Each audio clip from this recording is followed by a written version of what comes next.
Sejam bem-vindos a mais um IELCast do Piauí. Para o mundo! E aí, Kilson, beleza? Tudo bem, tudo tranquilo. Melhor agora, hein? Melhor agora. Quarta temporada. É verdade, vamos pra cima, hein? Mais de 100 mil inscritos. Chegamos a esse número extraordinário. A nossa meta agora é 1 milhão. Vamos saltar logo 10 vezes na frente. Logo, logo, hein? Logo, logo. Quero te convidar a se inscrever no nosso canal, ativar o sininho, dar o like, o que é muito importante. O YouTube só entende que você quer consumir esse conteúdo se você der o like, se inscrever no canal e comentar, se possível, né? Comenta aí qual o próximo episódio que você quer, qual o tema que você quer. É muito importante pra gente avaliar isso e fazer o convite aos nossos convidados aqui do IELCast, tá legal? Mas você tá muito elegante, cara. Heron, veste o homem atual. Aonde, Kilson? Exclusividade Noroeste. Você encontra no Piauí e Parnaíba. Parnaíba tem, pô. Parnaíba tem. Em Tocantins e também no Maranhão. São 3 estados, né? Maravilhoso. Aliás, se você consome qualquer um dos produtos que aparecem aqui atrás no telão, por favor, nos dê essa moral.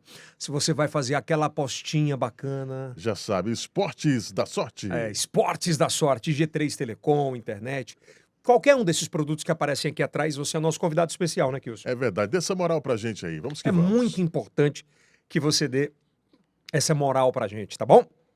Olha, hoje, no IELCast, aliás, eu quero agradecer demais o tamanho do engajamento que a gente tá no Instagram, no Facebook, no Kawaii, no TikTok, nos Shorts, é uma coisa, assim, realmente extraordinária. A gente nunca imaginou chegar aonde a gente tá chegando, com muita dedicação, muito trabalho, muita entrega.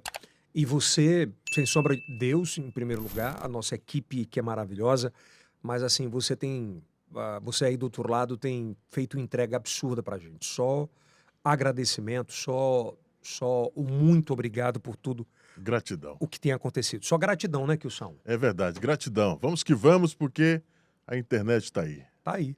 Mais de 100 mil inscritos, vamos pra frente. É o primeiro podcast em TV aberta para todo o Brasil, não mais o único, mas todos os sábados às 11 da noite pela Rede Meio para mais de 18 estados e 12 em TV aberta. Então, muito bacana. Kilson, Sim, hoje é um dia diferente pra gente aqui com no certeza. IELCast. Eu conheço ele, eu chamo esse moleque pelo nível de intimidade, de time, de tempo que a gente tem de amizade. São mais de 20 anos de amizade. Eu conheci esse menino quando ele morava numa casa de taipo. Isso mesmo, casa de taipo. E a mola propulsora, o que transformou a vida dele foi a educação. Ele é filho de uma costureira, filho de um feirante e passou em mais de 7 concursos públicos. Olha Guinness Book. olha que loucura, mais de 7 concursos públicos. É uma daquelas histórias pra gente assistir sentadinho e dizer assim, pô, que massa. Vamos lá, vou... Uma história de cinema. né? Vamos lá, dar um roteiro de filme. E é muito bacana. E ele já foi vereador em Parnaíba, foi diretor do 2º maior hospital do estado do Piauí, por isso que é do Piauí para o mundo. O EDA, que tem uma complexidade absurda. E uma salva de palmas para Daniel Miranda Aê! Cardoso. Seja bem-vindo, Daniel Miranda! E aí, Branquinho? Minha gratidão. Eu já começo o programa emocionado, né?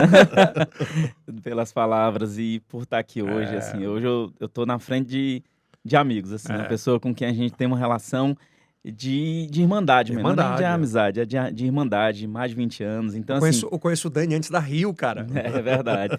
Então, tá aqui hoje prestigiando o que é o IELCast hoje, o sucesso que é, o que essa equipe está sendo capaz de fazer hoje no Piauí para o mundo. Não é exagero a gente falar que é para o mundo, dado o nível de tecnologia que a gente tem aqui, dado o nível de entrega, de cuidado, de assertividade, assim, a gente se sente acolhido de uma maneira aqui que eu posso garantir que eu nunca senti em lugar nenhum. Já tinha vivido essa experiência. Nunca tinha vivido. E a gente se emociona, porque, como eu digo, a gente está aqui prestigiando o sucesso de amigos, de pessoas que a gente torce e que a gente sabe que construiu o sucesso junto com a gente. Já pode pedir música no Fantástico. Pode pedir. Aí, uma história de muita dificuldade, mas eu fico muito feliz de estar aqui hoje. Cara, esse bate-papo vai ser maravilhoso, que eu lembro do Daniel, eu vou me emocionar nesse papo. Não, eu já estou. Eu lembro do Daniel, pô. Ele tinha uma bizinha, eu não tinha nem a bis, e a gente já conversava e ele falava, eu vou virar a minha vida pela educação. Isso, assim, era extraordinário, porque aquela época, quem acreditava ou não, só a gente acreditava na gente verdade, mesmo. é. Era bem por aí. Você que está do outro lado vai se emocionar com toda essa história, porque eu acho que é 80% ou 90% da história dos brasileiros. É verdade. Uma luta dos brasileiros, mais de 90%. Né? Incansável, né, cara? Incansável. E acreditar na educação é muito complicado. E você imagina hoje é complicado. Você imagina há 20 anos atrás era muito mais complicado. Bom, muito mais, até a gente- porque naquela época não tinha um pé de meia, né? é Hoje verdade. já tem. E nem acesso a tudo que a gente tem hoje, Hoje, né? né? Essa facilidade. Hoje você vai dar um Google, pega uma aula, É. estuda e vai. gente- Antes não tinha, era escassez, né? Tinha que se virar gente com o com- que conseguia, É. né? Com muita dificuldade. A gente começa o IELCast, e sempre é assim, e eu queria saber quem é Daniel Miranda Cardoso. Bem, assim, Deixa eu complementar. não. Ele é filho de quem? Irmão de quem? Eu sou muito orgulho, filho da Dona Francisca de Seu Antônio, que hoje em memória, né? E certamente a gente se emociona quando fala disso. E a gente é um perseverante, uma pessoa que acredita na vida pelo bem, pela força do bem, pela força de fazer o bem e fazer o seu melhor por onde passa, né? Fazer e acreditar que sempre o que você faz de benefício para alguém volta. O que você faz de coração para tentar melhorar a vida de alguém volta. Então, eu sou essa pessoa, esse perseverante, essa pessoa que sofreu muito, lutou com muita dificuldade, que passou por todas as etapas, mas que nunca deixou de acreditar, Kilson. Nunca deixou de acreditar que era possível mudar a sua vida, a vida da sua família, a vida das pessoas com quem lhe rodeiam ali.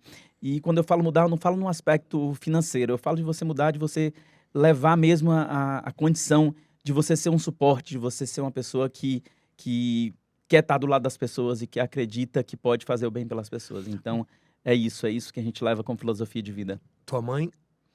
Mamãe assim, não há palavras para definir. Assim, O nome dela? Francisca é uma pessoa de mais fé e a pessoa de mais valor que eu conheço na minha vida, assim, sabe? É uma pessoa que transmitiu tudo pra gente, transmitiu tudo que ela é pra gente e que principalmente acreditou em tudo da gente. É uma pessoa que no auge da sua humildade, da sua fé, né? Uma pessoa que sempre acreditou que os filhos, a família venceriam ali através do que ela podia ofertar, com muita simplicidade, passando a noite numa máquina de costura para nos dar a melhor educação que pudesse. E quando muitas vezes faltava muita coisa em casa, mas a educação ela sempre priorizava. Né? Daniel, tu tem um irmão? Tenho um irmão, um único São irmão. dois? Somos dois. Tu é o mais novo? Sou o mais novo. Tenho Teu um irmão mais velho.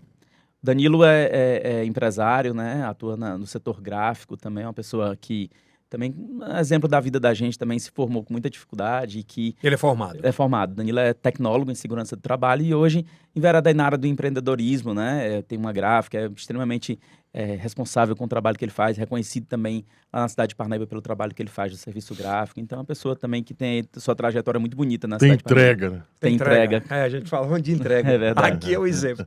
Ô, Dani, na época, me perdoe estar te chamando de Dani pelo nível de relacionamento, de amizade que a gente tem.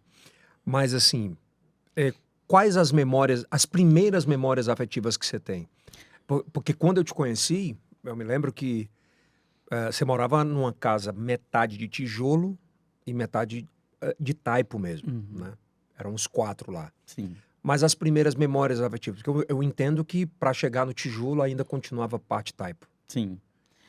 A memória de uma vida muito simples ali no bairro Nova Parnaíba, onde a gente nasceu, cresceu ali no antigo Curri, que era um bairro ali de certa forma muito relegado da cidade, era uma área de muita vulnerabilidade mesmo, né? Então, a memória que eu tenho ali da região de onde a gente cresceu é de uma pobreza, de muita dificuldade ali dos amigos que nos compartilhavam aquele dia a dia. Muitos não tiveram a oportunidade que a gente tem, então assim, muitos ficaram pelo caminho, ou morreram, ou se perderam, ou não conseguiram realmente ter assim concluir, né? Ter uma evolução de vida de um aspecto mais favorável. Então a memória que a gente tem é daquela vida ali naquela região, com muita dificuldade, mas com muito carinho, sabe? Sempre cresci num ambiente muito Você carinho. Mais agudo. Você mais agudo. Sequer tinha piso na tua casa. É mais sobre isso, essas memórias. É mais sobre isso, é sobre essas dificuldades realmente. Então, assim, a gente cresceu nesse ambiente, né, com muita dificuldade, mas sempre acreditando que a gente podia, né, e eu me lembro bem que tudo que a gente conseguia lá com 16 anos já comecei a trabalhar de forma efetiva mesmo, já trabalhava e sempre a prioridade era fazer alguma coisa para dentro de casa. A prioridade nunca foi, não era um brinquedo, não era um Mas vamos lá, objeto. tu falou de 16 anos, mas até 16 anos. Teu pai te levava pra feira. Como é que era esse processo? Porque eram Não. 2 homens, né? Ele tem um aspecto muito particular nisso. O papai nunca quis que a gente ajudasse ele, porque ele queria que realmente a gente tivesse uma outra vida. Então, na cabeça dele, ele, na humildade dele, ele achou que se nos levasse para isso, para trabalhar junto com ele estaria tirando uma oportunidade. Então, a gente sempre tinha a prioridade de estudar. Nossa prioridade era sempre ir para a escola e fazer o que a gente tinha que fazer para tentar mesmo estudar. Tu lembra dessa primeira memória? Porque teu pai era um cara de poucas palavras. Era. Assim, ele entregava muito pouco de sentimento, mas muito em atitude. Muito em atitude. Mas tu lembra de alguma coisa assim, isso aqui não é pra vocês, vocês têm que estudar? Lembro muito pontualmente. Por que não foi com 16 isso? Não, foi muito antes, desde criança mesmo.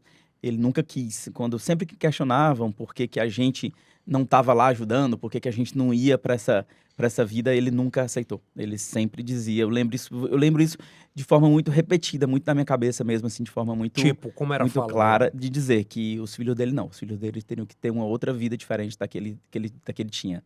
Tinha que ter uma outra realidade, uma outra perspectiva e um outro objetivo. Então, dentro de toda a simplicidade, porque a gente vê muito, né, Elton? A gente vê muito quando... ele fez o que até quando de estudo? Sempre. Não, ele estudou até onde? Meu pai estudou até a 7ª série.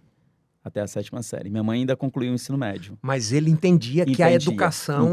Entendia de maneira categórica, assim. Ele entendia isso com muita propriedade. Que nós teríamos que nos distanciar disso. Não que a gente não quisesse ajudar, não que ele não entendesse que o trabalho fosse importante para nos formar enquanto pessoas, mas ele entendia, sim, que a gente precisava ter uma outra ótica, uma outra abordagem para a gente conseguir outras coisas. E entrava na tua cabeça, como mais novo, falava assim, caramba, meu pai tá na feira, minha mãe passa a madrugada costurando e por que eu não posso ajudar? Enfim... E, assim, a gente entendia, porque ele sempre, não foi uma coisa, foi desde criança mesmo. Desde criança que a gente cresceu com isso dentro de casa. Com essa vontade, esse desejo deles de que a gente pudesse ter uma oportunidade que eles não tiveram. Então, eu sou muito grato, assim, por isso, porque é até muito difícil que a pessoa numa situação muito difícil, como minha família viveu, que eles têm essa visão de que os filhos têm que ter uma outra abordagem, ter uma outra possibilidade. Cara, e tem um negócio que eu admiro demais na tua família. É que teu pai e tua mãe colocavam Jesus assim na porta da casa e tudo girava em torno da religiosidade, né? Sim, do respeito a Deus. São pessoas ainda assim de uma fé absurda, de uma fé muito grande. E assim, isso nos sustentou muito durante toda a vida. Muita dificuldade, mas isso aí foi uma coisa que a gente viveu muito dentro de casa, muito mesmo. Então a gente realmente conviveu com isso, com essa fé mesmo, com esse acreditar mesmo que Deus ali presente na vida da gente. E ainda hoje, tudo que a gente tem com relação a essa formação, a essa oportunidade de vivenciar essa vida com Deus foi muito de casa mesmo. Tipo, cedinho eles te levavam pra igreja? Sempre a gente teve esse hábito de fazer isso junto. Iam todos juntos? Iam todos juntos. A minha mãe sempre disse que às vezes a gente não queria ir, porque é criança, né? Quer fazer outras coisas, quer brincar, quer viver outras coisas. Mas ela disse que a parte dela ela sempre fez. Que é sempre querer que a gente fosse, que a gente estivesse ali. Eu fico jejuar, né? Eu fico imaginando aquela época, numa casa de taipo, um pai com uma educação que teu pai teve, que a sua mãe teve, falaram eu te amo, era muito raro, ou difícil. Quase nunca. Como é que era essa relação, por exemplo, que a gente tem hoje de meu filho, eu te amo. Como era o eu te amo dele, cara? Era com gestos mesmo, era de mostrar isso toda hora. Não era de falar, não era de verbalizar isso, mas era de mostrar muito. A gente sentia muito o amor, assim. Eu sou muito grato por tudo que a gente viveu, né? Porque era um amor muito presente, que a gente ainda sente hoje. Mas como, Dani? Me fala. Vamos sair um pouco desse jeito. Me lembra de coisas, assim. É o cuidado. Mas, assim, de exemplos, de uma situação que te lembra que diz, caramba, essa foi...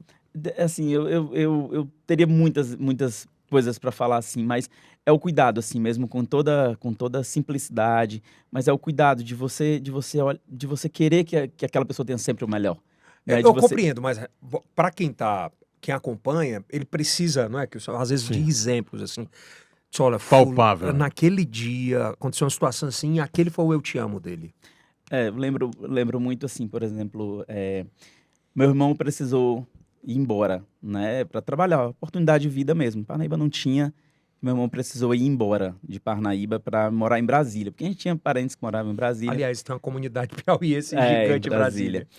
E eu lembro muito bem do dia que eu acho que eu vi meu pai chorando, acho que umas 3 vezes na vida toda, né? E eu lembro muito bem de um episódio que a gente se deslocava de casa para um orelhão que ficava no centro e fazia uma fila nesse orelhão para poder ligar para o familiar. E ficava uma fila e ficava alguém atrás esperando, limitando ali teu tempo que tu podia falar com o familiar. Não existia celular, não existia telefone em A casa. ficha era 3 minutos. A ficha era 3 minutinhos. Era. E aí eu lembro que a gente ia falar com meu irmão lá, né? E aí Seu pai comprava quantas fichas? meu pai comprava o que podia, mas era com o tempo contado lá. E aí nesse dia eu lembro que meu irmão disse que foi assaltado em Brasília. Ele foi assaltado, ele trabalhou o dia inteiro e quando saiu ele foi assaltado e levaram um tênis que ele tinha comprado com o primeiro salário. E aí nesse dia com lágrimas nos olhos meu pai olhou para mim e aí ele soube que tinha sido assaltado. Ele falou assim: meu filho vem embora. Mesmo que aquele não trabalhe, mesmo que ele não faça nada, mas ele vem embora, porque eu não tenho 2 filhos e um vai viver sofrendo no mundo. Então, ele juntou o dinheiro, pediu emprestado e no outro dia ele mandou o dinheiro para comprar passagem pro meu irmão vir embora. E eu lembro, e isso é uma forma de dizer eu te amo. Isso é uma forma de você mostrar o tanto que você se preocupa, porque Cara, vai ter de pai chorando agora, eu já tô. É. e é isso. É muito foda, né? É. Muitas vezes a gente não consegue expressar como falar um eu te amo, né, cara? E aí Eu já tô. né, todos nós. E assim, como eu disse, Aquilo te marcou muito. muito, muito. Essa frase me marcou muito. Me marcou muito. Como me marcou muito as vezes que minha mãe ia na escola para negociar a matrícula, porque ela não, ali naquele momento ela não podia pagar. Então ela ia, negociava, tentava lá, conversava, porque ela não considerava a possibilidade de ter a gente estudando num outro local que não fosse um colégio particular. Certo. Então ela ia mesmo sem poder Mas pagar. ela não permitia que vocês fossem para escola pública. Não, ela fazia Hoje tá suas... bem melhor, mas... Hoje está bem melhor. Infelizmente, nessa época, não Tipo, quando tu lembra, assim, que a luta dela pra para te fazer colocar lá. para fazer lá. Então eu lembro que a gente ia e eu lembro também os diálogos em casa quando não Tipo? tinha dinheiro para pagar, quando não podia. Ou então Me traz uma cena dessas. lembro muito bem um dia que ela foi na escola, que ela não pôde pagar, e ela foi na escola para tentar negociar de alguma forma. E a forma dela foi virar à noite, que ela já trabalhava durante o dia, então ela foi virar à noite para tentar trabalhar ainda mais um pouquinho para poder Dobrado, né? fazer. Então são E tu via tudo isso. via tudo isso. E isso aí foi criando ali aquela vontade de saber que você tinha que contribuir, que você tinha que fazer alguma coisa, dar algum retorno. E o retorno não era só você fazer a sua parte lá estudando na escola, era você também se atribuir daquela responsabilidade, trazer ali aquela possibilidade, aquela melhoria. Então, isso a gente cresceu com isso dentro de casa, assim, com isso de saber que a gente precisava realmente dar aquela resposta que eles buscavam, né? Cara, eu fico imaginando, porque muitas vezes a meninada de hoje em dia tem tudo e tem nada, né? É. Tem tudo de tecnologia, tem tudo de expertise sobre algumas coisas, e não tem nada de experiências como essa, É sabe? a mais preparada tecnologicamente. Mas a mais despreparada psicologicamente, muitas vezes. Ainda essa época, Dani, tu tinha quantos anos aí, cara? Tu devia ter uns 13, 14? 10 para 12 anos 10 para 12. nessa fase aí. Qual era a realidade da tua casa ali? Como é que era a tua casa? Assim, a gente vivia numa casa muito simples, né? Uma casa que... Mas de fato, de como fato, era? uma casa que, como você disse no início, é uma parte tijolo, parte taipa, que a gente não conseguia reformar, porque nunca sobrava, né? Nunca sobrava. Então, uma casa que todo inverno a gente ficava ali com aquela dificuldade. Muita goteira. Muita goteira, aquele medo. Molhava a tua cama, a tua rede ali? Molhava, isso é comum. Então, chovia parte fora e parte dentro de casa, né? E eles tinham alguma palavra ou alguma fala de dizer... Porque eu imagino que teu pai e tua mãe eram muito protetores, né? São ainda. A tua Sim. mãe teu pai partiu. Sim. Mas assim, te proteger, né? Ô filho, vai calma, vai... A gente conhecia a realidade que a gente tinha, a gente nunca foi de questionar, sabe? A gente sabia a realidade que a gente tinha. Então, essa fala nunca foi necessária porque a gente estava junto em tudo. Então, a gente sabia a realidade que a gente vivia. Então, assim, não precisava que eles dissessem, porque a gente sabia que precisava passar por aquilo, né? Sabia o que a gente vivia, o que a gente precisava passar junto. Então, essa fala não precisava ser feita. Era o olhar mesmo, era de estar todo mundo junto naquele mesmo propósito, Só os naquela mesma quatro. intenção, só os quatro. Cara, eu fico imaginando, porque quando eu conheci o Dani, eu acho que o Dani tinha uns 17, Mais ou menos. 16, 17. 17. E o Dani já fazia negócio, É. já ia se virando e já se fala. O irmão dele, eu não tinha tanta proximidade, mas o Dani era o cara sempre do bom diálogo. Ele conseguia passear e permear em quase absolutamente tudo. Essa essência é mais do teu pai ou da tua mãe? Da minha mãe. Essa questão é. Papai sempre foi mais fechado, muito na dele. É muito teu irmão, né? A mamãe não. A mãe sempre foi aquela pessoa de mais abertura, de mais diálogo, né? Então, assim, eu tenho muito dos dois, mas ele sempre foi mais fechado, assim, sabe? Mas uma pessoa muito na dele, mas muito perspicaz, muito Acho que eu vi ele sabedoria. quantas vezes? Acho que eu trombei com ele umas 4, 5 vezes. Mais ou menos isso. Cara, e ele muito duro. Muito, Ele protegia muito. o Daniel de uma forma. Tipo, vamos ali, Dan. Pra que ele vai? Ele era duro, ignorante, muitas vezes. Que era o jeitão dele, Era o né, jeitão cara? dele, era. Aquele jeitão do interior mesmo, sabe? Que veio Mas pra nunca cá. encostou um dedo em vocês. Não, nunca. Eu costumo dizer sempre que eu devo ter visto meu pai alterar a voz 2 vezes na vida, assim, de se chatear.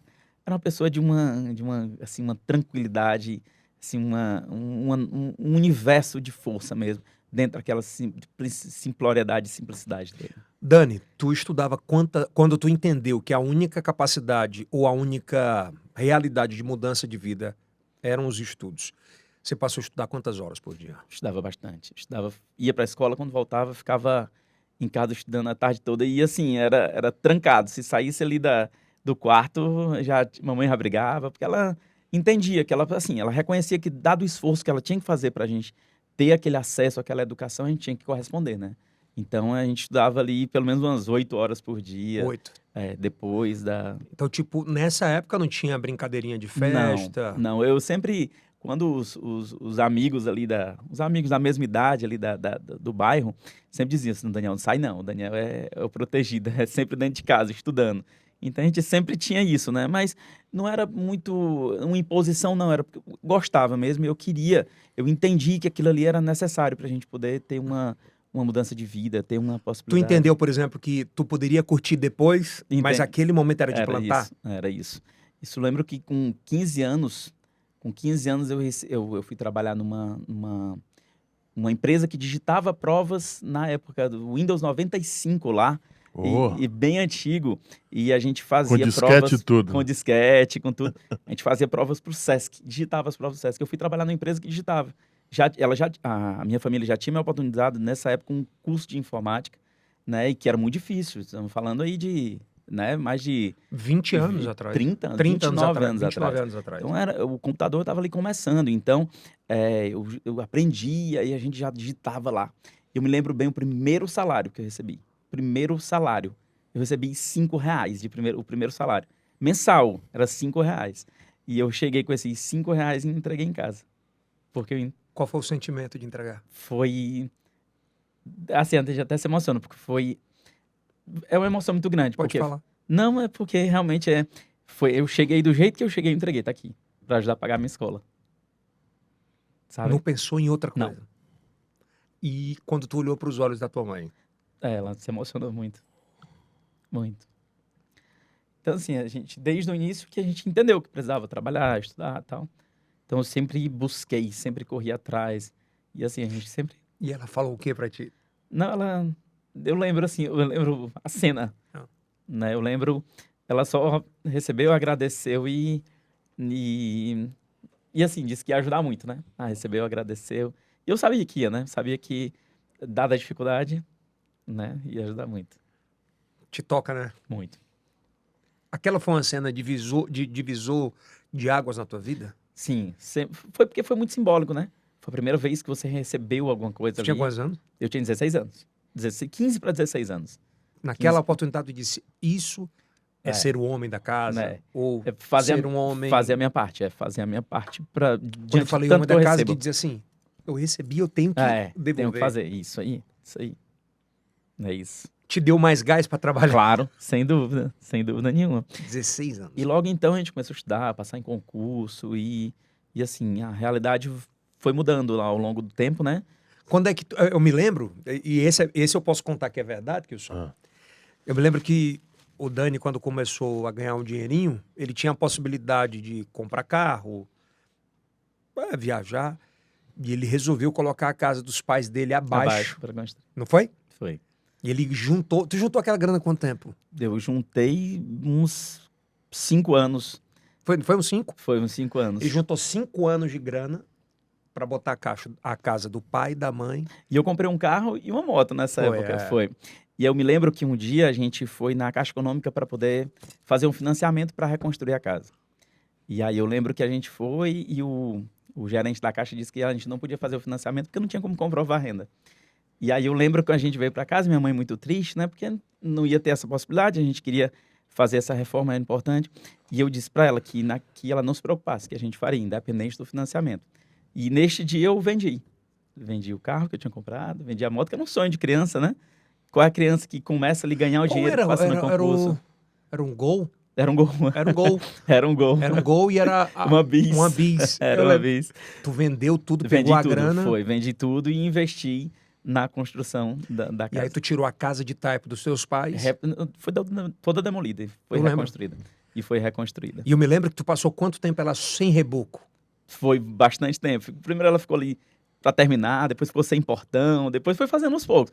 A ideia era realmente subir, construir, fazer o que podia, e aí depois foi fazendo seus poucos. Até porque o dinheiro do carro e da moto não deu para... Porque é o carro e a moto Só não deu não era coisa boa, não. Era... Dani, quando tu olha pra trás hoje, Assim, e tu vê aquele Daniel.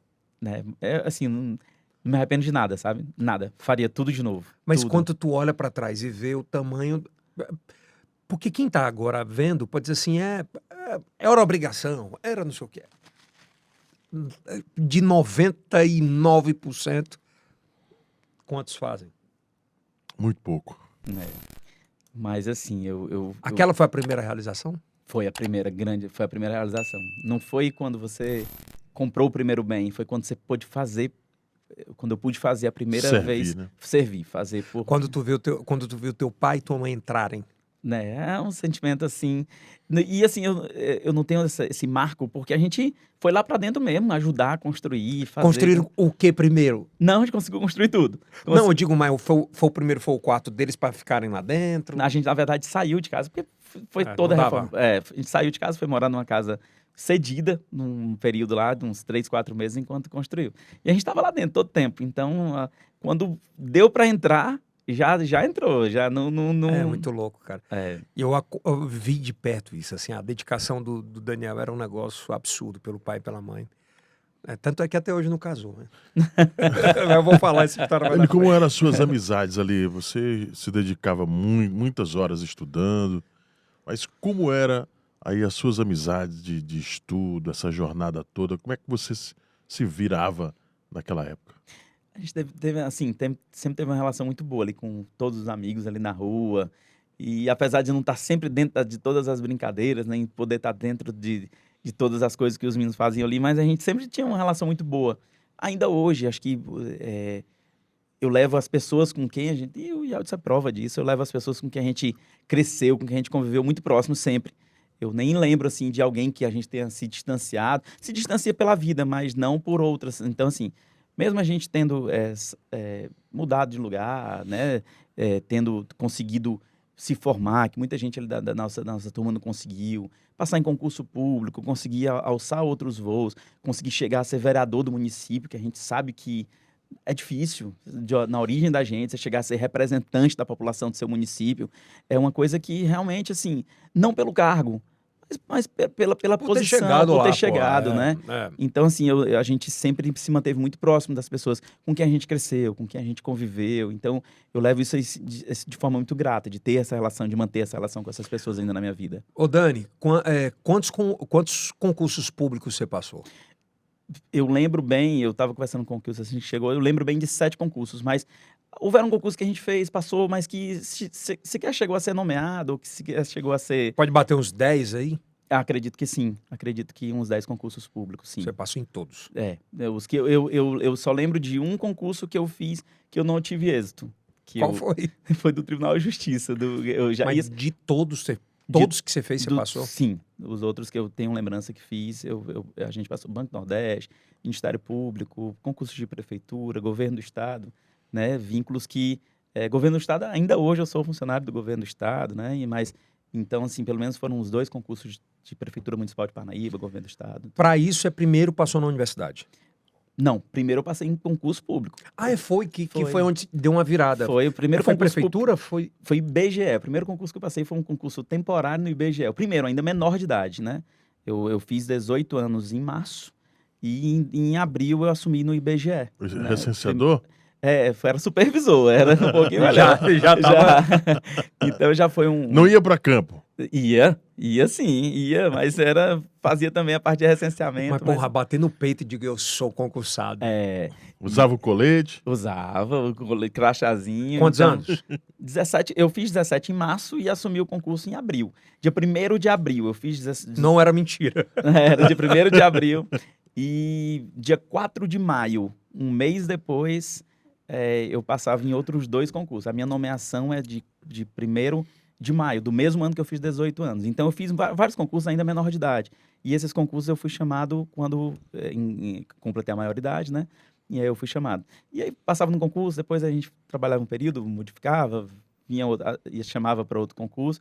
E assim a gente foi indo. Mas assim, passei em alguns concursos para fora de Parnaíba porque eu optei por não ir. Eu nunca tive coragem de... Cara, isso chama muita atenção, porque me lembra muito bem isso, de que você renegou, aspas, Sim. algumas grandes oportunidades no Brasil inteiro, que você tinha à época, para cuidar do teu pai e da tua mãe. Para ficar perto deles, sim. É para cuidar do teu pai. Isso. Não é para ficar perto, é para cuidar, literalmente. Para cuidar. Não é todo mundo que consegue fazer isso, cara. Porque assim, eu sempre tive isso de forma muito clara na minha cabeça. Eu estava estudando, eu estava buscando aquilo com um objetivo. Então, me distanciar não era a intenção, né? Então, passei no concurso lá no sul da Bahia, Banco do Nordeste, à época.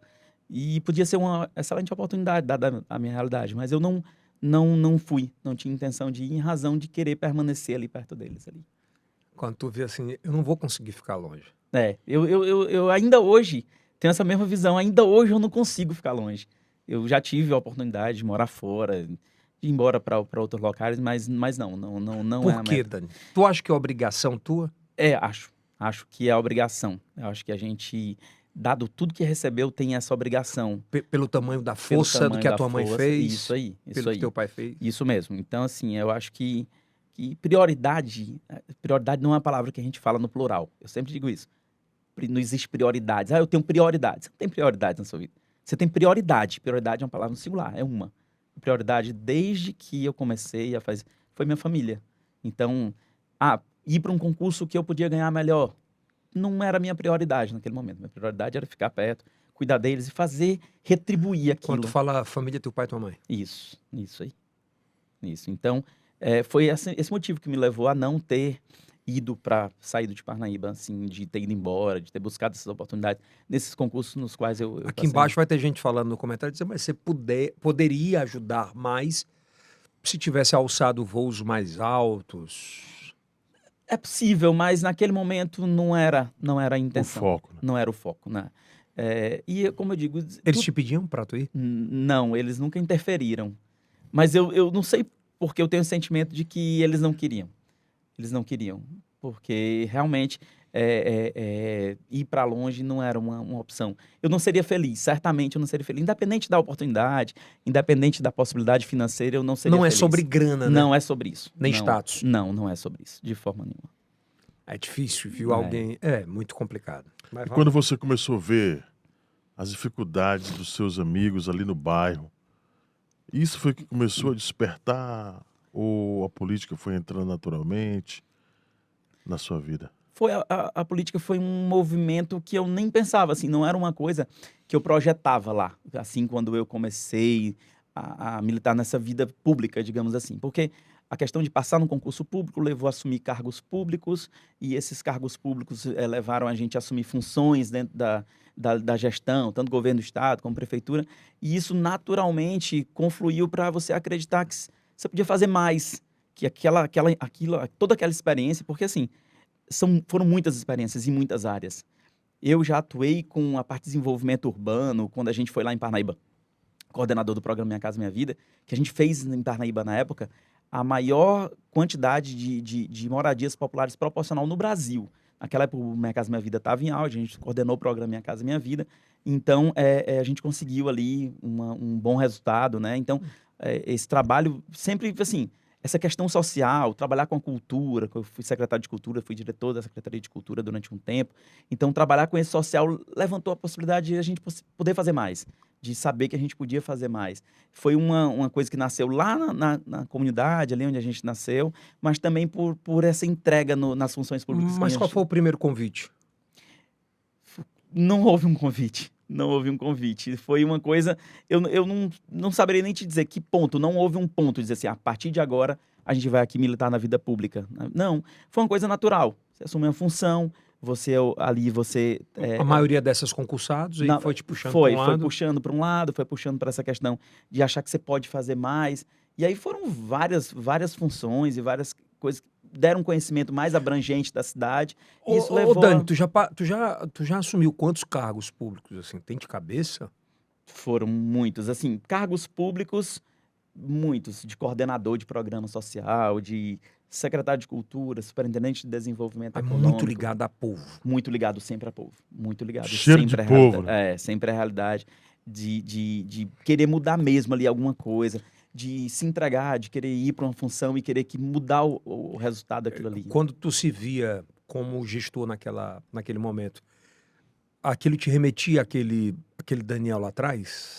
De Sim. mudar a realidade da tua mãe, do teu pai? Sempre. Eu lembro bem quando eu fui convidado para assumir a coordenação do programa Bolsa Família. E no programa Bolsa Família, lá eu fiquei um dia, porque você tinha que conceder ali o benefício, mas você tinha que cortar o benefício de alguém. E eu não consegui. Eu não consegui porque eu me coloquei na posição daquela mãe que eu vivi, que Mas como assim? Você tinha que dar e cortar? É porque o controle do programa ele é muito rigoroso. Então, o controle do programa, ele quando uma mãe sai de um critério, ou que ela não se enquadra ali dentro daquele critério, você precisa tirar o programa, entendeu? Então, o programa ele tem metas, ele tem critérios muito claros. Então, tinha sempre um pente fino que tinha que ser feito. E eu lembro bem que eu não assumi porque eu teria que realmente... Aí tu não foi? Não fui. E com a parte técnica que você tem hoje, por exemplo, quando você escuta alguém falar assim, o Bolsa Família é esmola.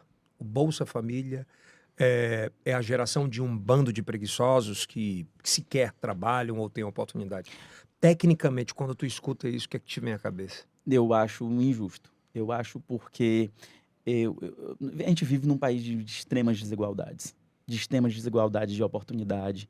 E eu posso falar porque a gente vive isso na pele. Você veio daí, a gente né? não está falando isso de um pedestal de alguém que está falando por dados técnicos. Fala por conhecer. Então, a gente sabe que quem nasce numa situação de que não tem oportunidade, de ter uma escola boa para estudar, a gente sabe que as desigualdades são muito grandes. A gente sabe que não há como dizer que uma criança lá que estuda na escola pública, com muita dificuldade, que vai para a escola com fome, que vai para a escola sem se alimentar, que a única refeição certa do dia que vai fazer é a merenda da escola, que ela tem as mesmas oportunidades que quem estuda na escola particular. Então, isso que se chama de assistência, que as pessoas chamam de assistencialismo, muitas vezes é a única forma de uma mãe nutrir a alimentação de um filho. E isso eu falo porque depois de tantas vivências, a gente vive muito o social, vive muitas comunidades, vive muitos bairros de Parnaíba, e a gente sabe que muitas famílias não têm nenhuma condição de se alimentar, não fosse o benefício social. E não é por preguiça, não é uma geração de preguiçosos. É porque aquela mãe solo, que foi abandonada, que cuida de 2, 3 filhos sozinha, qual a oportunidade que ela tem, qual é a rede de apoio que ela tem de deixar os filhos. Então, aquilo ali é necessário para subsistir O que mesmo. seria do Brasil se não fosse, por exemplo, programas como o Bolsa Família? Eu acho que nós seríamos ainda um país de ainda mais abismos sociais, né? Então, eu acho que todo o programa social ele tem que ser feito com base em um planejamento para ele deixar de existir.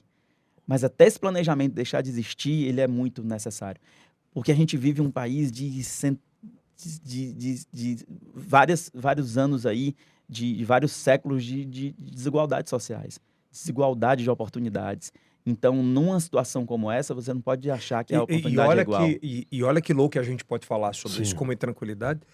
Você é um homem branco, Sim. que nasceu em periferia, que não teve muitas oportunidades pelo poder público e que venceu e correu atrás do seu sonho através dos estudos. Você imagina quantos negros que vivem em periferia, que... Eu assisti uma série esse final de semana que o cara ficou 7 anos, Kilson, preso injustamente. Injustamente. O cara sequer tinha cometido crime. Então, é muito louco trabalhar sobre isso e falar sobre justiça Social. social, cara. Não é nem, como a gente fala, não é nem um lugar de fala da gente, a gente se sente incomodado e sente realmente o peso que isso tem na nossa sociedade. Então, é gritante, é gritante. Então, assim, eu nunca fui favorável desse discurso de dizer que o Bolsa Família forma uma massa de preguiçosos, ou que às vezes a gente ouve uma frase que eu acho extremamente injusta. Depois do Bolsa Família, ninguém nunca mais Quis varrer uma calçada ou achou alguém para trabalhar na sua casa. Sabe qual é o problema? Que as pessoas querem alguém para trabalhar para você por comida. Se fosse uma escravidão, você ter uma pessoa que antes era dependente de alguém dar um prato de comida para poder subsistir. E hoje a pessoa não se submete a isso porque minimamente ela tem uma assistência. Então, eu ouço muito isso e sempre o mesmo discurso ele converge na mesma situação. Que ninguém acha mais ninguém para trabalhar. Não acha ninguém para trabalhar. Não acha ninguém para ser humilhado. Não acha ninguém para você pagar uma verdadeira miséria e achar que essa pessoa tem que depender unicamente dessa miséria para sobreviver. Então, nesse ponto que eu acho que os programas sociais eles são muito necessários ainda no Brasil. Você acha que esses programas sociais ele tem que acabar ou tem que ampliar? Ele tem que ter um planejamento, né? Um planejamento via social, via educação, via formação, via conseguir fazer com que essa realidade mude. Né? Com essa realidade mude. Mas ele não pode ter um fim. Tipo, o ex-presidente Bolsonaro, ele mudou o nome, né? Qual o nome que ficou lá? Auxílio Brasil. Sim. E que ia até dezembro, né? Sim. É esse tipo de coisa que eu acho que não rola? Eu acho que é projetar no Brasil uma condição de você achar que você resolveu os problemas sem resolver. Né? Então, eu acho que você só pode pensar em parar um programa social dessa magnitude, dessa importância, se você oportunizar que as pessoas tenham acesso a trabalho, a cursos profissionalizantes, a educação técnica. Mas tipo assim, Daniel, tu que veio de uma casa de taipo e Uhum. passou em 7 concursos públicos, você não acha, por exemplo, que um Bolsa Família ou o que o ex-presidente Bolsonaro intitulou como nome, Auxílio. o auxílio, ele não deve ser um projeto de lei federal que isso não possa depender da vontade de qualquer presidenciável? Claro. Não tem interferência, né? Claro, tem que ser uma condição de continuada, uma condição de assistência mesmo do ponto de vista que agora sim, tudo com muito critério. Não há que se deturpar um programa dessa importância. Não há que se deturpar a forma como isso chega nas pessoas, né? Então, realmente tem que ser uma coisa com muito critério, mas uma coisa que principalmente oportunize o fato de a pessoa sair dessa condição dela mudar a realidade de vida dela e ela ter condição de subsistir e sobreviver sem isso. Que eu só acho que o bate-papo hoje é muito sobre isso, sabe? A filha da costureira e do feirante passou em 7 concursos públicos. A filha da doméstica faz medicina. Isso. Isso é um socão na cara de muita gente que faz particular. Você fez alguma faculdade particular? Não, fiz a faculdade. Eu comecei numa faculdade particular, né? Porque eu lembro bem que eu queria cursar direito e aí eu fiz um vestibular numa faculdade particular e eu passei em primeiro lugar. Aí eu ganhei uma bolsa integral. E fez. Aí eu cursei. Aí eu fiz lá, aí eu cursei um ano até que eu passei na escola na faculdade pública de direito. Na UESP. Na UESP. Mas o que E você aí, pensa das cotas? Eu sou totalmente favorável às questões de cotas, porque no mesma esteira do que a gente vinha conversando sobre oportunidades sociais, a gente vem de um país que existe desigualdades do ponto de vista raciais, né? A gente vive, e eu não estou no meu lugar de fala, eu reconheço minha posição de não estar no lugar de fala, mas dada essa vivência social, a gente entende a importância e a dificuldade que aquela criança negra lá de periferia, aquela criança que não teve nenhum acesso à educação, que a família não pôde oportunizar sob nenhuma condição, e ela ter condição de disputar uma vaga dentro de uma universidade É pública. muito diferente a disputa? É muito diferente. Na minha avaliação, é muito diferente. É muito diferente porque... Você disse que não tem lugar de fala, mas eu acho que você tem porque você não viveu em escola particular. Assim, porque a tua mãe brigou Sim, muito sim, nesse aspecto. Priorizou, né? Priorizou. Mas assim, 95% da população brasileira negra sequer tem oportunidade de pagar. sim. Eu tô falando nesse aspecto de correr atrás, de bancar. Porque eles são muito injustiçados. Claro, muito. E assim, não é só pela injustiça do acesso, é pela injustiça de você não ter um transporte de qualidade para ir para a escola, de você sair com fome na hora de você ir para a escola, de você não ter uma alimentação adequada para você conseguir estudar, de você não ter um ambiente dentro de casa saudável para você conseguir render o que você poderia. Então, as desigualdades são muito grandes, não há como dizer que as pessoas, por serem pessoas, dois seres humanos, têm condições idênticas de disputa e de acesso. É bem isso, Kilson. É bem isso, Daniel, mas tem um outro agravante que a gente, como repórter policial, a gente tem vivenciado muito, que são os pais que vivem numa vulnerabilidade, mas também vivendo uma situação como usuários de entorpecentes. E essas crianças que estão nesse ambiente, Parnaíba já pensa numa programação para aquelas crianças que estão vivendo essa vulnerabilidade? Eu acho que a gente ainda está muito além do que poderia ser feito, sabe? Muito além, porque é uma realidade muito forte. É uma realidade, a gente vive aí um momento de essa questão de droga muito forte, né? Então, essas crianças lá de subúrbio, muita questão dessas facções, dessa disseminação dessa questão da droga. Então, eu acho que é um momento ainda muito preocupante. Na nossa época, Elton, a gente tinha as preocupações, tinha a dificuldade de acesso, Mas não chegava tão rápido, tão né? rápido, né? É. E hoje, as nossas crianças elas estão ainda mais expostas. Essa criança, ela olha ali, ela vivencia aquela dificuldade e ela olha ainda com muito mais assim, dificuldade de sair daquela situação, porque a droga está ali, a facilidade está ali. Então, eu acho que ainda é necessário uma política ainda muito mais séria. Em Parnaíba, em todo o Brasil, em todo lugar, porque eu acho que ainda está muito difícil. Cara, você se elegeu vereador com quantos anos? Com 32 anos. 32. Concursado. Concursado já, depois de ter trabalhado muito lá em todos os setores, em escola, O cara vai dizer assim, ele teve padrinho político. assim, não, na política, como eu disse, eu entrei, não foi por um convite, foi por uma oportunidade e por acreditar. Acreditar que na minha condição eu podia. Eu tinha muita gente com a gente, que acreditava na gente, pelo trabalho que a gente fez em todos os lugares que a gente passou, pela respeitabilidade que a gente adquiriu nos lugares onde a gente Cara, tu é trabalhou. um dos poucos que eu vi que não quis a reeleição. E eu me lembro que você falou assim, cara, eu não vou porque não vou a tudo a todo custo. 2020 a gente vivia uma pandemia, né? E assim, todo mundo vivendo um cenário muito incerto, muito difícil no aspecto psicológico. E eu lembro bem que eu pensava assim, eu não vou sujeitar as pessoas que estão com a gente a viver, ir pra rua. Era um momento muito difícil, Kilson, do ponto de vista de muita De gente fazer morrendo, campanha, de né, fazer cara? campanha. Então, foi uma decisão em razão do momento mesmo, do momento que a gente vivia, um momento de pandemia. E eu lembro bem que, assim, muita gente que milita com a gente, que está ali no dia a dia com a gente, pessoas idosas. E eu lembro que eu sempre dizia assim, eu não vou me perdoar se uma pessoa que está com a gente for para a rua, pegar lá Covid, entrar Morrer, né? agravar, morrer. Então, assim, eu achei que não era o momento. Não era o momento. Se arrepende de não ter tentado Não, de reeleição? jeito nenhum. De jeito nenhum. Porque assim, é muito difícil alguém fazer isso. A vaidade fala muito mais alto, o poder. Eu sempre digo que dia 1º de janeiro de 2021, quando eu virei a noite de 2020, que eu deixei de ser vereador, minha vida é igual. Minha vida era igual.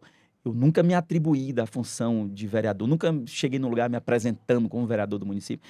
Eu acho que a função pública de vereador é para você servir, É para você levar esse acesso às pessoas que não têm, de você representar essas pessoas. Não de você se locupletar daquela função, não de você se vangloriar ou de você querer ter aquela função E tem a qualquer muito isso? custo. A gente vê muito. A gente vê muito isso. A gente vê as pessoas se atribuírem daquilo como se fosse uma coisa sua. E não é. Aquilo ali foi dado pelo povo num momento. Por isso que naquele momento, lá em 2020, disse, não, eu recuo, porque eu não quero nada. Nunca na minha vida eu quis nada a qualquer custo, de qualquer forma. Tu vivia às custas Nunca. do mandato de vereador? Nunca vivi às custas do mandato de vereador. Sempre tive todas concurso público, as coisas que a gente sempre trabalhou. Então, a vereança, para mim, foi lá, e a exemplo de como é hoje, ou será no futuro, se a gente tiver essa nova oportunidade, de uma condição de servir, mas não uma condição de querer ter isso a qualquer custo por ego ou por vaidade, não. Há quem diga, e vai dizer aqui embaixo, né, que você participou da gestão do Florentino, que foi um ex-prefeito, né? Tipo, o que faltou pro Florentino de ter a reeleição? Ouvir mais, inexperiência? Que absolutamente ele teve todas as oportunidades de conseguir. E o Monsanto com quantos partidos? Com 2 partidos, eu acho, 2 ou 3 Conseguiu partidos. ganhar dele. Assim, eu estabeleço aquele momento lá em 2016, né? Naquele momento, o Florentino estava muito preocupado com a gestão da cidade, né? E assim, ele sempre, nós que fizemos a gestão junto com ele, eu que trabalhei, fui secretário dele, a nossa orientação sempre foi mesmo assim, fazer uma gestão da cidade, uma gestão responsável. Então, a gente sempre teve isso como foco. Eu lembro que no ano eleitoral a eleição não era o foco. Não era o foco. O Florentino, ele fez um trabalho muito bom, na minha avaliação, na cidade. Ele fez um trabalho que consolidou coisas que eram muito importantes na cidade. Coisas que a cidade tinha carência há anos de serem feitas, de serem resolvidas, e ele assumiu a responsabilidade de resolver esses problemas. Onde ele errou? Eu acho que ele errou no sentido de que a política foi relegada mesmo. Assim, Ele não fez política, né? ele fez uma gestão técnica. Ele fez uma gestão. Eu lembro bem que, faltando lá uns 60 dias para a eleição, dizia, prefeito, você não vai para a rua? Eu disse, não, estou cuidando aqui da prefeitura, e no momento certo a gente vai fazer campanha. Então, assim, foi uma eleição que a gente... ela aconteceu, mas de uma maneira que a Mas ele, prefeitura ele não precisava ter ouvido mais também. precisava ter ouvido. Eu acho que isso teve uma maturidade. Porque um projeto de uma prefeitura que se faz em 4 anos, mas é evidente que você quer prolongar, você quer continuar aquele projeto, você quer continuar aquele projeto para a cidade, aquilo que você acha que é importante para a cidade, as ações que estavam sendo desenvolvidas. E eu acho que nessa abordagem, ele cometeu um erro. Ele cometeu um erro de não fazer essa leitura, de não estar ali mais voltado para essa questão política. Eu não falo na política partidária, eu falo na política de continuidade, na política de fato de querer ter feito um trabalho. E esse trabalho... Mas assim, Elton, política de eleição municipal é muito de sentimento. É muito complicado. É muito sentimento. Quando vira o sentimento... Quando vira o sentimento, entendeu? Então, foi uma eleição que foi compassada, começou muito morno. Parnaíba é diferente. Cara, e o Daniel tem Parnaíba é ele tem diferente. uma característica muito grande que ele consegue permear em todos os ambientes. Eu nunca vi você de boró com a Gracinha, com o Mão Santa. Pelo contrário, você foi diretor do EDA. Sim. Aliás, um dos melhores diretores do EDA, se não o melhor. Depois do HGV, o EDA. O EDA. Segundo maior hospital do estado. Segundo o maior hospital. Como é que foi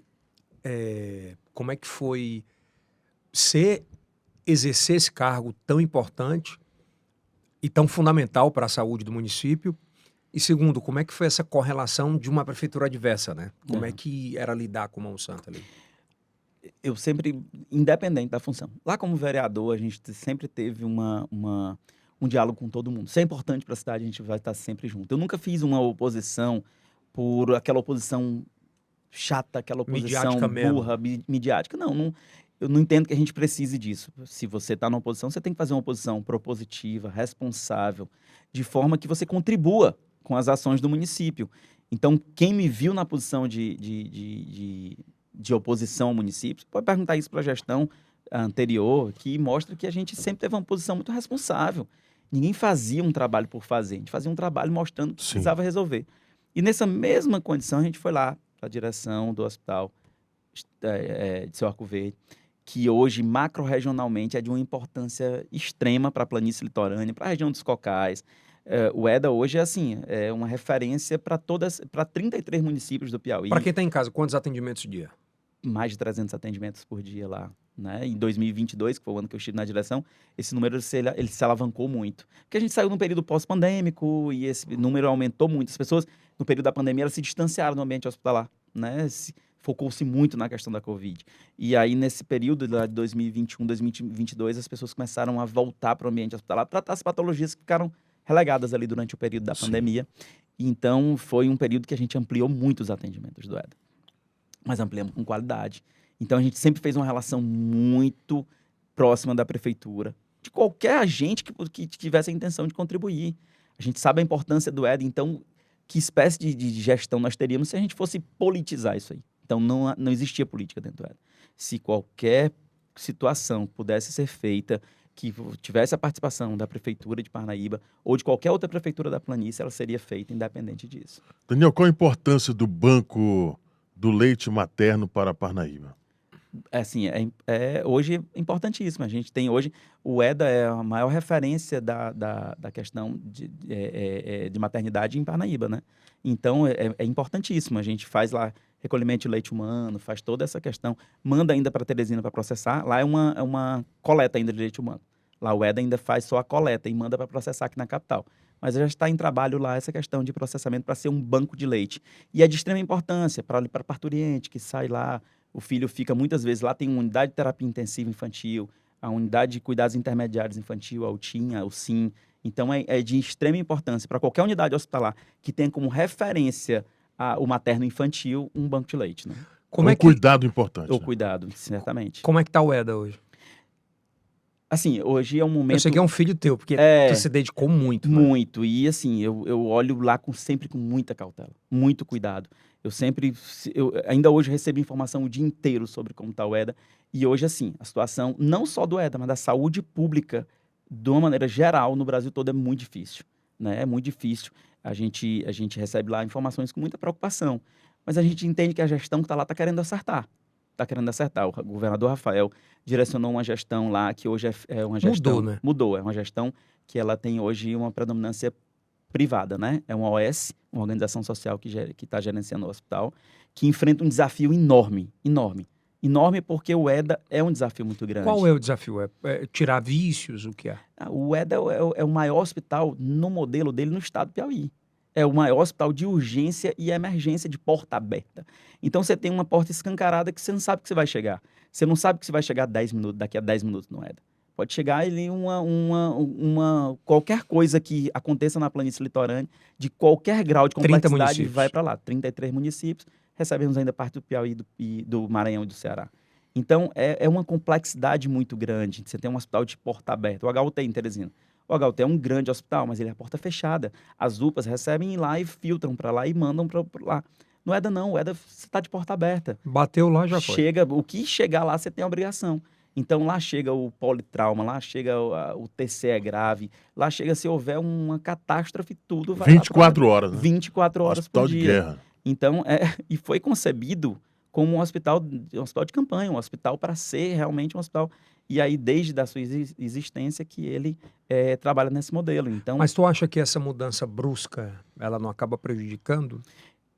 Assim, ela tem aspectos muito positivos. A gestão privada, ela dá um dinamismo que a gestão pública não tem. Então, hoje a gente vê um esforço conjunto da empresa que hoje gerencia o EDA para fazer um atendimento. Mas, assim, a gente entende que as dificuldades são as mesmas, porque é um hospital de extrema complexidade. Né? Lá, a gente tem lá o serviço de neurocirurgia, que foi implantado enquanto eu estava como diretor. Né? O serviço de neurocirurgia evita de mandar pacientes aqui para a capital. Uhum. Né? Se houver qualquer necessidade de neurocirurgia, abordagem neurocirúrgica, hoje tem profissional 24 horas por dia lá. Então, mas gerenciar isso é muito difícil, porque você recebe, às vezes, uma quantidade muito grande. Cara, eu fico imaginando, Dani, que na empresa da gente, a gente não consegue contemplar ou barrar os vícios de horário, de entrega. E quando você trava isso, você fica... meu diretor é chato pra caramba, meu chefe é chato pra caramba. Você imagina lidar com o público. Essa gestão é muito sobre isso, de cortar vícios, não pode isso, não pode aquilo. Isso, quando bate com o funcionalismo público, dá essa rebordose grande? Dá. Assim, a gestão privada, né? Hoje a gestão é privada. Então, assim, ela bate de frente com essas questões. Mas, em compensação, o nível de cobrança é muito melhor. O nível de cobrança, o nível de dedicação que o profissional tem é muito melhor.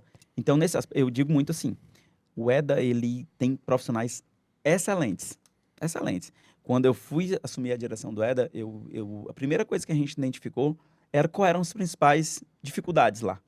De que mais se morria dentro do EDA. Qual era o que... E a gente identificou que eram coisas que podiam ser resolvidas, né? A gente, no período de 2022, quando eu estive como diretor, a gente conseguiu reduzir em 53% a mortalidade do EDA. 53%, são números importantes. Porque Isso em nível de Brasil é quase zero, né? A gente participou de um projeto capitaneado pelo Sírio-Libanês, que é o projeto Linda nas Emergências, que o EDA ficou entre as 5 melhores cases de resultado no Brasil com relação à redução de mortalidade, redução de infecção, redução de tempo de espera de atendimento, tempo de internação, resolutividade, que é são parâmetros e são estatísticas que definem qual é o nível de eficiência dentro de uma gestão hospitalar. Então, nesse período de 2022, nós tivemos números muito positivos lá, de redução de mortalidade, redução de infecção. Mas, como a gente diz, o EDA é sempre um ambiente muito difícil. Mas as pessoas que estão lá dão o seu máximo, sabe? A gente teve o nosso principal papel... Eu não entendi nada de gestão hospitalar quando eu fui para o EDA. Mas a gente entendia do que são as pessoas. Gente. Então, eu sempre entendi que o maior desafio era fazer as pessoas acreditarem no que elas estavam fazendo. Por que você não ficou lá, pô? Não, porque eu acho que tudo é um momento mesmo. É uma coisa de dedicação muito grande. Mas influência política? Não. O governo entrou com essa nova metodologia de ter uma gestão privada. E dentro da gestão privada, eles tinham outros critérios com relação às questões de direcionamentos internos, né? Então, mas não foi... Mas seu coração queria estar lá? Assim, eu acho que quando você está numa missão, que você gosta do que você está fazendo, que você vê os resultados, que você tem a respeitabilidade das pessoas, você quer continuar. Mas eu também entendi de maneira muito... Um gesto de amor. Mas eu entendi de maneira muito clara também que a minha missão, o que eu podia fazer pelo EDA, eu fiz naquele momento. E a gente deixou lá um nome que eu acredito que tenha sido de uma respeitabilidade muito grande. Falar um pouco de geração de emprego e renda. Seu irmão, naquela época, teve que sair de Parnaíba para buscar novos horizontes em Brasília. Como é que você vê hoje a condição do jovem parnaibano? Ainda, Parnaíba é uma cidade que eu acredito que seja de muitas oportunidades ainda. Falta a gente dar aquele movimento importante no sentido de que a gente possa oportunizar isso. Ainda como superintendente lá de desenvolvimento econômico que eu fui, em 2015, Parnaíba já era eleita como uma das principais cidades do Brasil do ponto de vista de desenvolvimento de aspecto econômico. Uma cidade boa para investir, com mão de obra qualificada, com mais de 20 mil estudantes universitários. É um número significativo. Então, você tem uma mão de obra muito qualificada. Então, são muitas pessoas que vêm de fora fazer faculdade em Parnaíba. Deixar grana lá, né? Então, assim, do ponto de vista de emprego e renda, Parnaíba é uma cidade que ela tem todas as condições postas para que isso aconteça. Né? Parnaíba é uma cidade que, hoje, a gente percebe que no projeto do governador Rafael Fonteles, ele quer usar Parnaíba como uma case de muito sucesso. Tanto que esse projeto do hidrogênio, que está sendo feito em Parnaíba, a ZPE, né? Esses projetos são de extrema importância para alavancar a realidade de Parnaíba. O Porto, né? São projetos que a gente entende que aí nem a longo prazo, mas a médio prazo... Eu vejo muita galera falar assim, esse negócio do Porto vai para lugar nenhum, ZPE, tudo propaganda. Tu mora lá, viveu lá desde muito cedo. Qual é o tamanho da mudança disso? A gente entende que isso é um processo que não é da noite para o dia. Você tem que criar as condições para que a cidade e a condição aconteça de forma a essas coisas evoluírem. Uma ZPE não se constrói da noite para o dia, não se atrai investimento da noite para o dia. Você tem que credibilizar o Estado, você tem que criar as condições para que o nicho empresarial entenda que Parnaíba é um lugar bom para se investir. Hoje, essas condições estão criadas. Eu entendo que existe uma política sistemática, clara no governo, de criar essas condições e atrair investimentos para Parnaíba. Então, eu entendo que Parnaíba, em médio prazo, vai ter uma realidade, um boom muito significativo do ponto de vista de criação, de geração de emprego e renda, e que o governo tem realmente, com as políticas que o governador Rafael Fonteles tem estabelecido dentro da cidade de Parnaíba. A gente acredita que Parnaíba será uma das cidades que mais vão crescer no Brasil. Não estamos falando nem no Piauí, não. Estamos falando no Brasil. Isso a gente não está falando sobre politicagem? Não. A gente está falando sobre o que de fato está acontecendo. Tipo o Porto? O Porto, as pessoas podem criticar, mas não se constrói, não se viabiliza um porto da noite para o dia. Você tem que estabelecer rotas comerciais, você tem que estabelecer a cidade como realmente um destino que as empresas produzam, possam investir. Então, o porto é a mola, é uma das principais, é uma das primeiras coisas a serem feitas. Mas isso aí vai vir o processo de instalação de empresas, instalação das DPE e várias outras portas que vão se Eu abrindo acho com que base nisso. Parnaíba já tem uma base muito grande da parte de universitária, né? Sim. E acredito eu que nos próximos 4, 5, a gente pode falar em 8 anos, aquela cidade pode arrumar apartamento para alugar que Eu acredito muito nisso. Eu já acredito- está acontecendo, né? Já está acontecendo, é um movimento que já acontece. E principalmente nessa questão de geração de emprego e renda mesmo. Melhorou muito. Né? Melhorou. E eu acredito que as condições estão postas. Eu acho que a gente tem... eu digo muito assim, o governador, assim, acho que ele quer fazer com Parnaíba o que, por exemplo, o Cid fez lá com Sobral. Transformou Sobral numa potência, onde as pessoas olham e querem investir. Então, acho que Parnaíba hoje, aos olhos do governador Rafael Fonteles, ele tem intenção de Parnaíba ser oportunizada como esse local que as pessoas podem... a Grandênio que foi para Sobral aquela época... Pode ser agora com esse projeto de hidrogênio que está vindo aí, com um investimento massivo da União Europeia, né? Que a gente está vendo noticiado, né? E isso aí é uma mola que vai puxando outras coisas. Então, as pessoas entendem que aquele lugar é viável, que mão de obra existe, que a cidade reúne as condições necessárias. Lembro que em 2014 a gente fez um levantamento e Parnaíba estava entre as 20 melhores cidades para se investir no Brasil. Isso considera vários fatores. Considera a mão de obra, considera até o ponto de vista de estrutura da cidade, ser uma cidade plana, ser uma cidade para onde crescer, uma cidade que ela tem uma estrutura geográfica também que permita isso, mão de obra, uma série de fatores que levam Parnaíba a gente acreditar que essa mola de crescimento ela está acontecendo. Para a gente fechar aqui, eu acho que tem um ponto muito importante. Você tem nessa nova eleição que vai acontecer agora, você tem um grupo Mão Santa, que tem a Gracinha como a grande líder ali, tem o novo Francisco, o Francisco Emanuel, você tem o Dr. Hélio, o Zé Hamilton, que o PSD investe muito forte e aposta e não retira até agora, pelo menos, essa candidatura, né? E você é um dos poucos que eu conheço e que vejo que não refuga e não fica... oposição, eu já vi você elogiar e já falar bem, olha, isso foi legal que o Mão Santa fez, foi bacana. E eu não vejo também rejeição do outro lado. Como é que você consegue permear em todos os meios? Assim, como eu disse, a gente sempre tem esse critério de muita responsabilidade. A gente olha o que está acontecendo na cidade. Acho que Parnaíba hoje, no cenário eleitoral, está bem servida de oportunidades. A gente está aí um projeto de continuidade da prefeitura. A gente está aí o projeto do governador Rafael Fonteles para Parnaíba, que a gente entende que tem um projeto muito firme e muito consistente para acontecer no litoral.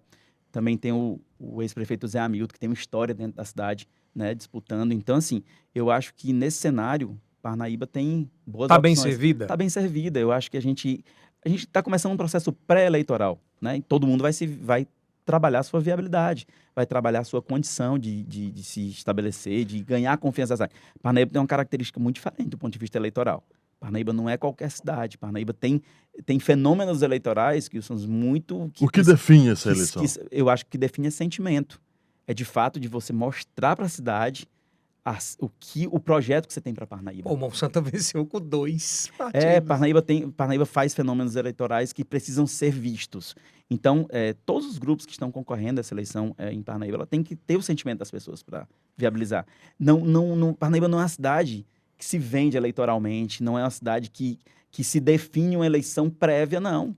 É uma eleição que é uma cidade que ela faz eleições... Cara, e tu concorda, Dani? Que o bacana é que não tem nenhum aventureiro. A gente sai de uma gestão do Mão Santa, que tem a Gracinha como principal player ali, muito bem avaliada. Você tem uma proposta do governador junto com o Hélio. Com o deputado Hélio. Que tá tudo certo. Sim. Que você tem uma gestão do Zé Hamilton que foi feita, que também foi bem avaliada. Então, assim, não tá entregue a irresponsáveis, né? Não. É uma disputa que eu acho que ela tem condições de se estabelecer em critérios de disputa propositiva, né? E é isso que a gente espera para a cidade, é isso que a gente espera, a gente acredita no projeto. Por exemplo, eu acredito muito no projeto que o governador Rafael Fonteles tem para Parnaíba, né? Isso através do Dr. Hélio, que é o candidato do governo em Parnaíba, Então, o deputado Hélio tem conseguido congregar muitos apoios em torno do nome dele, nessa pré-candidatura a prefeito de Parnaíba. Então, eu acredito que Parnaíba hoje está muito bem servida de opções que podem realmente dar a Parnaíba a grandeza que ela precisa do ponto de vista do que Parnaíba tende a ser. Não é que ela pode ser, ela tem que ser. Porque se a gente entender o que é a realidade de Parnaíba, eu não falo isso como um sentimento de Óbvio, parnaibano, não. óbvio. Eu falo isso por análise técnica. Eu falo isso por entender o que é Parnaíba, o que é a realidade, o que é o sentimento de ser parnaibano. Mas eu não Você conhece os 43 bairros de Parnaíba? Conheço. O Francisco disse que conhece, né? Conheço também, conheço. Já roda Parnaíba há muito tempo. Um bocadinho de tempo, né? e- Sabe por que eu acho que tem que fazer essa... E eu vou convidar todos os pré-candidatos aqui para também não ter problema. Não ter problema que eu digo de um estar brigando e falar, não, a gente vai convidar Sim. todo mundo esses próximos 6 meses. Mas eu vou fazer essa pergunta a todos, né? Mas em especial a ti, Dani. Como um jovem que nunca teve oportunidade, que teve oportunidade através de conhecimento, como é que tu avalia, por exemplo, um grupo como o Mão Santa, que já tem uma certa idade e tem a Gracinha, que é a herdeira desse capital político, escolher um jovem que veio de periferia para se candidatar também? É bacana também, né? De poder proporcionar isso e deixar na mão do eleitor escolher, né?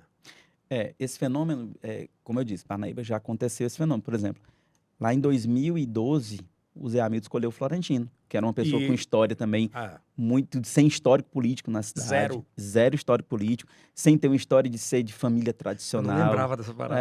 Lá em 2012 isso já aconteceu. E o Florentino fez uma grande gestão em Parnaíba, fez uma gestão do ponto de vista de Técnica pra caramba, né? técnica, que foi fantástica para Eu Parnaíba. não lembrava Que disso. criaram condições para a prefeitura. Falavam o que a época? Que não... Falava a mesma coisa, assim, do ponto de vista de que era uma pessoa desconhecido, era uma pessoa que não tinha... Porque Parnaíba ainda é muito bairrista, nesse sentido. De ter as famílias tradicionais, de ter alguém que tenha sobrenome ligado a alguém. Morou aqui? E a minha eleição é uma quebra nesse paradigma também. O jovem pobre que saiu lá da periferia, conseguiu se eleger vereador. Porque, assim, não demérito de ninguém, mas temos muitos vereadores que passam para os filhos, que o filho continua ali aquele histórico, aquela capilaridade Vamos ser honestos, política. Daniel. É o cara que tem um capital político e tem a grana que vai lá e bota. Não quer perder o... Enfim. Mas Parnaíba, ela oportuniza muitos cenários, eu tenho sempre disso. Muitos cenários do ponto de vista de que a população Parnaíba é muito consciente da sua posição política. Não se vende. Não se vende. A população de Parnaíba... Cara, quem vota é um negócio... Tem minha sogra, a tia Daniela fala assim, pode botar quem for, eu vou votar. É um negócio louco, velho. É Não sentimento. É sentimento mesmo. A eleição de Parnaíba é muito sentimento. Flamengo e Vasco, né? É bem isso mesmo. É bem a história dos... Vou brigar, o vizinho ali vota fulano, mas eu voto fulano, eu vou lá discutir com ele e defender o meu ponto de vista. Também, tranquilo. Não, tranquilo. Não é a cidade que tem cidade aí que a briga política dá tiro, dá tudo. Não, Parnaíba não. É uma cidade que tranquilo. tem uma consciência política muito exacerbada e a gente fica feliz porque gera movimentos políticos importantes, a eleição... Não só minha, mas de outras pessoas pobres ali, de representatividade política, que saíram lá do seu bairro e conseguem chegar ali, ser vereador, prefeito. Você vai para qual partido agora? O teu primeiro partido qual foi? Eu fui pelo Republicanos, vereador pelo Republicanos. E hoje eu me filiei foi 925 votos. Na dureza. Uma boa votação, né? Eu vou contar um negócio. E eu sou entusiasta do Dani, e eu ficava com a Rio, dá o F5. Cara, até... Acho que era 2 minutos, Dani? Era. Antes ele não era eleito. Não, foi no final da apuração. Quando virou a chave. Foi. Tu lembra desse dia? Eu falei, Tânia, tu No F5. Em cima ali. Porque o pessoal mais tradicional lá de Parnaíba dizia assim, Daniel tem 200 votos. Era. E a gente... Deu quase 1000 votos. Foi. Né? E assim, dentro de uma conjuntura ali, a gente conseguiu se eleger com muita dificuldade, andando mesmo no dia a dia ali em Parnaíba. Mas eu acho que o digital vai te ajudar muito esse ano. Acredito que sim. A todos que disputaram essa eleição, é uma eleição de um modelo diferente. Todo mundo tem que observar o que é o modelo dessa eleição. É um modelo diferente. A legislação eleitoral mudou, as condições lá mudaram. A entrega mudou, o algoritmo mudou. A forma de você se comunicar com as pessoas mudou. Então, assim, numa cidade como Parnaíba, que eu falo muito e repito muito, eu sou apaixonado pela política da Parnaíba. Posso dar um testemunho? Pode. Imagina o que é você, há 8 anos atrás, ser visto na palma da sua mão em 30 minutos por 1.000 pessoas. Você tinha que fazer o quê? Caminhar o quê? Caminhar aí os 42 bairros, né, Kilson? Em 30 minutos você está... Tô falando mídia, por baixo. Você recebe 1.000 pessoas. né? A sua A fala sua mensagem chega... chega a 1.000 pessoas. Né? Assim, é muito disruptivo. Então, É. essa eleição vai ser uma eleição de divisor de águas do digital. Vai certamente. E a comunidade, ela aceita o que é verdadeiro. Quem é montadinho, não vai. Tem que ser verdadeiro. Logo, nessa câmera 4K, Não vai. Mostra tudo, né? mostra tudo, né? Dani, gostou, meu irmão? Muito, muito. Assim, Bom papo, cara. rapaz, é uma felicidade. Mudou um pouquinho? Eu fiquei, assim, desde a hora que eu entrei aqui nesse estúdio, assim, que eu sinto uma felicidade absurda. Uma felicidade por saber da importância do que a gente tá fazendo aqui, sabe? Por saber... E, assim, eu falo muito pela minha relação pessoal com você, com o Kilson, pelo respeito e admiração, mas também por saber que a gente está fazendo aqui uma coisa muito séria, sabe? Levar a responsabilidade, essa informação para as pessoas de maneira muito racional, uma maneira muito, assim, de fazer com que as pessoas tenham acesso a isso, Kilson. É muito importante que a gente tenha essa vivência, essa realidade, que a gente possa se sentir representado nessas falas aqui no que a gente está fazendo, sabe? E eu queria falar para quem está assistindo a gente que política é um negócio necessário e importante. Nós fazemos política desde quando nascemos. Na casa da gente tem política. O tempo de alguém ir ao banheiro e outro não é política. A política na escola acontece, a política no juvenil, na universidade acontece.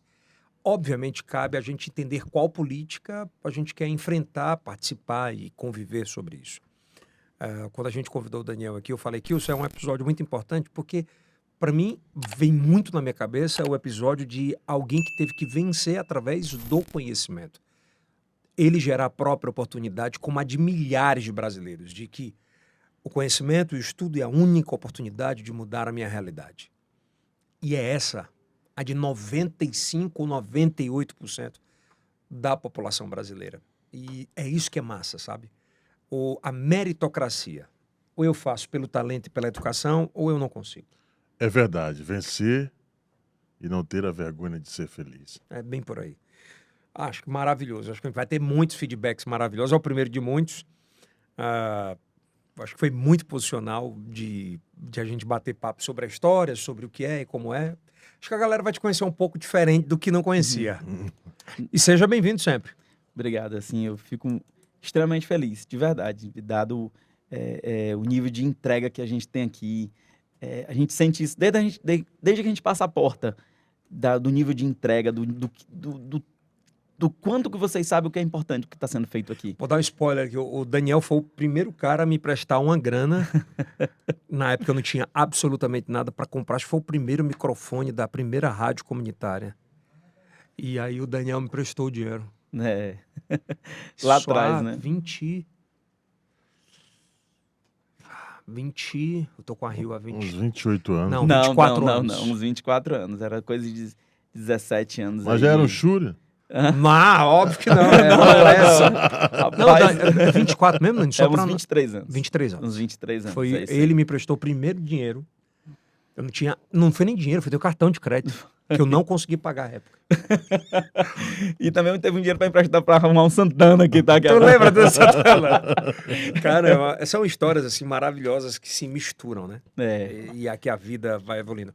Hoje o Daniel é advogado, concursado, ex-vereador e pré-candidato a vereador e que passou por muitos cargos, mas a melhor história dele de vida é como filho. Isso eu posso atestar. Poucos filhos no mundo são como o Daniel. E eu tenho muito orgulho de dizer isso para você. Obrigado. E assim, eu fico extremamente feliz, de verdade, poder vir aqui contar um pouquinho da história da gente, de fazer com que, de certa forma, a história que a gente fala aqui hoje estimule alguém. Inspire alguém. É bem isso. Inspire alguém a acreditar que lá na sua realidade, e a gente tem noção aqui, hoje a gente falava dos números quando a gente chegou, quantos milhões de acessos a gente já tem, e fazer com que essa mensagem chegue a alguém de uma maneira que essa pessoa capte essa mensagem e saiba que a gente possa mudar a realidade, que é possível e que a gente tem as possibilidades, né, ali diante da gente, mesmo com muitas dificuldades, mas a gente saber que essa oportunidade existe, que ela está ali posta para a gente e que com muita dificuldade mas a gente pode alcançar. Então, levar essa mensagem, trazer... A gente falava lá daquele primeiro microfone e eu vejo hoje aqui com toda essa tecnologia, mas o nível de entrega que eu vejo em você É a mesma é a mesma daquela época. É É o mesmo, Nerd? é o No mesmo estúdio sentimento. Caixa de Ovo, né? É o mesmo sentimento, é a mesma vontade de fazer acontecer. É a mesma vontade de comunicar, de levar a mensagem para as pessoas. E essa é a importância, é essa mensagem que a gente leva para as pessoas. Esse é o legado que a gente deixa aqui, é o que a gente mostra para as pessoas que a gente pode, que é capaz, que a gente pode correr atrás do que a gente acredita. Então, é assim, eu fico muito feliz, de verdade. Desde que eu entrei aqui, eu estou muito feliz. Com Eu tudo. é que fico, Dani. Nós Irmão, ficamos. já viajou para os Estados Unidos juntos, já viajou para outros lugares. Tenho cenas com ele mesmo, cenas memoráveis assim de viagens, mas você imagina o que é alguém como ele que sai de uma casa de taipo, um filho de Uma costureira. uma costureira e um feirante, passar em 7 concursos públicos, se tornar o que ele se tornou pelo conhecimento e abdicar da vida pessoal, de casamento, de entrega, de sair sequer da cidade para cuidar de pai e de mãe, são pouquíssimos no mundo. Você é um grande case disso. Olha aí. Daniel Miranda. Minha gratidão É a do você. Piauí para o mundo. E vamos bater mais papo sobre isso. Vamos. Valeu, Dani. Obrigado, meu irmão. Valeu, Ó, gente. primeiro link da descrição, as redes sociais do Daniel Miranda. Eu chamo de Dani, mas Daniel É o Miranda Dani. Cardoso. Para você seguir, conhecer um pouco mais a história dele, é muito bacana. Essa história se mistura com milhares de histórias do Brasil inteiro. Talvez você que esteja nos assistindo, você vai colocar aqui embaixo, pô, a mesma história minha. Se identifica, Ou do meu né? filho, né? Ou do meu É isso primo, aí. ou do meu tio. Muitas vezes não podem ser reveladas, mas hoje uma dessas acabou sendo revelada aqui no Yelcast. Obrigado. Muito Isso aí bom. é o Cast do Piauí. Para o mundo. Até a próxima.